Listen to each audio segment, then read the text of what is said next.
ကဲဒီเจ้าကိုသေချာလေးလေ့လာကြည့်ကြရအောင်ဒီနေ့ရဲ့ season လေးကနေအားလုံးကိုနှွေးနှွေးထွေးထွေးကြိုဆိုလိုက်ပါတယ်ဒီနေ့မှာတော့နမင်းကြီးကိုယ်တိုင်တောင်အယံကိုလိုချင်တတ်မှတ်နေတဲ့ပြိုင်ဘက်ကေးရေမွေးရမ်းနံတစ်ခုချောင်းရှေးဟောင်းလျှို့ဝှက်ချက်လေးတစ်ခုကိုစူးစမ်းကြည့်ကြမှာပါတကယ်ကိုစိတ်ဝင်စားစရာကောင်းတဲ့ဇာတ်လမ်းလေးတစ်ခုဖြစ်ပါတယ်အားလုံးပဲစဉ်းစားကြည့်ပါဦးလေးဆန်ကိုဖြတ်တန်းသွားနိုင်တဲ့ရန်နံမျိုးလောကမှာတကယ်ပဲရှိပါသလား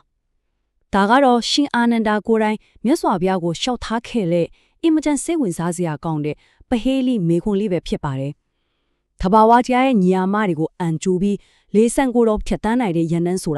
ာတကယ်ပဲရှိနိုင်မလားဆိုတာကျွန်တော်တို့အတူတူစက်ကြည့်လိုက်ကြရအောင်။ဒီအတွက်မြတ်စွာဘုရားရဲ့အဖြေကတကယ်ကိုထီးမိလွန်းပါတယ်။လောကမှာတမိုးအကြီးဆုံးလို့သတ်မှတ်ထားကြတဲ့စန္ဒကူ၊စံပယ်အကျော်စတဲ့ရုပ်ပိုင်းဆိုင်ရာရန်နန်းတွေဟာဘလောက်ပဲမှွေမွေးလေးစုံအတိုင်းသားသွားနိုင်ကြတာလ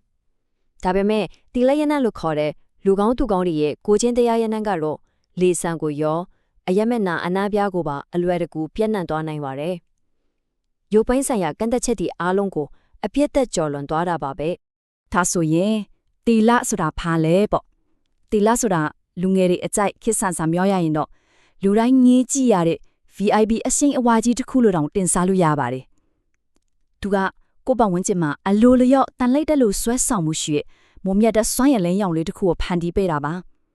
လူသားတွေတာမကပဲနတ်ဖြစ်မာတွေရပါချစ်ခင်လေးစားရတဲ့အစွမ်းထက်လာတဲ့ကိုကျင့်တရားနဲ့ကောင်းမှုကိုယ်တော်တွေပဲဖြစ်ပါတယ်ဒီလိုအစွမ်းထက်တဲ့အရှင်တော်ဝါမျိုးရဖို့ဘာတွေလုပ်ရမလဲဆိုတာကိုမြတ်စွာဘုရားကတိတိကျကျညွှန်ပြခဲ့ပါတယ်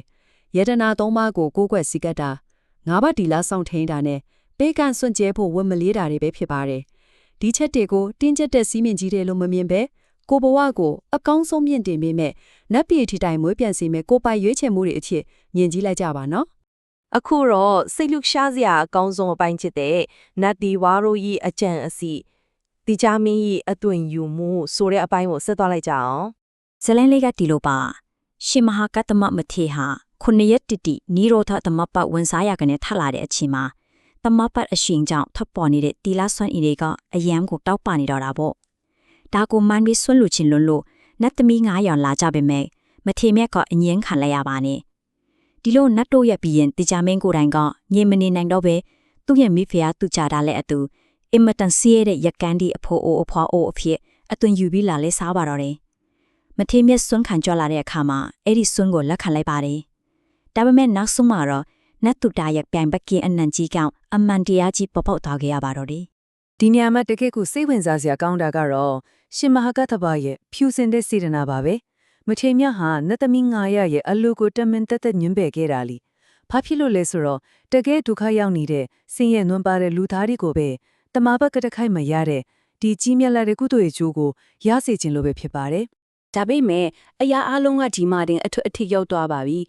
တီချာမင်းလှူလိုက်တဲ့ဆွမ်းကတာမန်ဆွမ်းမှမဟုတ်တာနတ်တုပ္ပဆွမ်းဖြစ်နေတော့အဲ့ဒီရနန်းကြီးကရာဇဂရုတစ်မျိုးလုံးကိုမှွေးပြန်ဖုံးလွှမ်းသွားပါလေရောဒီလိုပြိုင်ဘက်ကင်းတဲ့အနံ့ကြီးလေးထွက်လာရောရှင်မဟာကတ္တပကသူ့လှည့်စားခံလိုက်ရပြီဆိုတာကိုချက်ချင်းသဘောပေါက်သွားပါတော့တယ်အဲ့ဒီအခါမှာမထေမြတ်ကတင်ဟာစင်းရဲသားရဲ့အခွင့်အရေးကိုလူယူတာပဲဆိုပြီးတကြားမင်းကိုပြင်းပြင်းထန်ထန်မိကြားခဲ့ပါတယ်စဉ်းစားကြည့်လေတကယ်ကုသိုလ်လိုချင်နေတဲ့စင်းရဲသားတယောက်ယောက်ရမယ့်အထူး VIP အခွင့်အရေးကြီးကိုတကြားမင်းကဖျက်လွတ်သွားတာကိုမထေမြတ်ကလုံးဝသဘောမကျခဲ့ပါဘူးဒါပေမဲ့တီချာမင်းရဲ့သုံးပင်ချက်ကလည်းအနိုးစရာပါဗျကျွန်တော်ကိုယ်တိုင်လည်းကုသိုလ်လိုပါတယ်ကျွန်တော်လောက်စင်းရဲတဲ့သူမရှိပါဘူးတဲ့ဒါကဘာကိုပြနေလဲဆိုတော့နတ်မင်းကြီးတို့အစင်အနှံမျိုးရုံးနေအောင်မှကုသိုလ်တရားဆိုတာအမြဲလိုနေသေးတယ်ကောင်းမှုလုပ်ဖို့ဆိုတာဘသူအတော့မဆိုတန်ဖိုးကြီးမားတဲ့ဆိုတာကိုတက်တည်ပြလိုက်တာပဲဖြစ်ပါတယ်ဒီဇက်လန်လေးရဲ့အနစ်ချုပ်အဖြစ်မြတ်စွာဘုရားရှင်ကဒီလိုမိန့်ခွန်းချွေထည့်ပါရီတီလာရှိပြီးကိုအားကိုသူကိုနတ်ရောလူပါဝမ်းမြောက်စွာကြိုးဆိုကြတယ်တဲ့ဆိုလိုတာကတော့ကိုယ့်ရဲ့ကိုချင်းတရားတီလာတရားကိုဖြူရှင်အောင်စ조사ထိန်းတဲ့သူတွေကိုတလောကလုံးကအလိုအလျောက်ချစ်ခင်လေးစားကြတယ်ဆိုတဲ့အမှန်တရားကိုအတည်ပြုပေးလိုက်တာပဲဖြစ်ပါတယ်ဒီတော့အရေးကြီးဆုံးအချက်ကတော့ဒီရှေးအောင်ဇလန်ကြီးကနေကျွန်တော်တို့ပါသင်ခန်းစားယူမလဲဆိုတာပါပဲတင့်ကိုပိုင်ရန်နန်းကိုဖန်တီးခြင်းခေတ်လက်တွေ့အသုံးချမှုဆိုတဲ့အပိုင်းကိုစကြည့်လိုက်ကြရအောင်ရှေးခေတ်ကမထီးမြတ်တွေနတ်တီဝါးရဲ့အဖြစ်အပျက်ကိုအတူယူပြီးကျွန်တော်တို့ရဲ့နေ့စဉ်ဘဝမှာအကောင်းဆုံးသောကိုကျင့်တရားဆိုတဲ့ရန်နံ့ကိုကိုလိုက်ဖန်တီးလို့ရနေပါပြီ မျက်စိနဲ့မမြင်ရပေမဲ့အစွမ်းအထက်ဆုံးဖြစ်တဲ့ဒီတီလာရနံကိုမနှက်ဖြန်တန်းအတွက်တည်ဆောင်ဝါကြဖို့တိုက်တွန်းခြင်းပါတယ်ကဲကောင်းမှုကုသိုလ်တွေနဲ့ကိုဘဝကိုအလှဆင်ကြပါလို့ပြောကြရင်အလုံးပဲချမ်းသာဒုက္ခနဲ့ပြည့်စုံကြပါစေလို့ဆုတောင်းမေတ္တာပို့သလိုက်ပါတယ်